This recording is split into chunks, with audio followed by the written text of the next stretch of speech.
Okay, so now we can start wiping this off.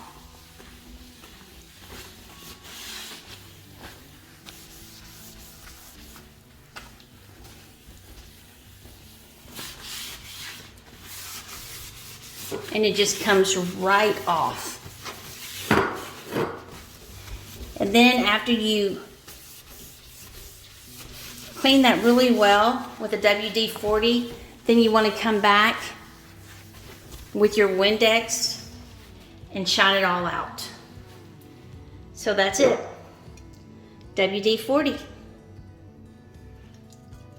If you have water spots on your chrome, your fixtures, you can also use the WD-40 to clear that right up.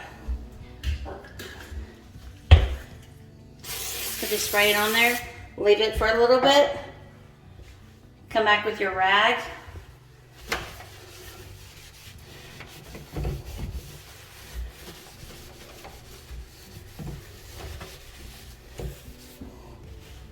Pretty. Put some Windex on it.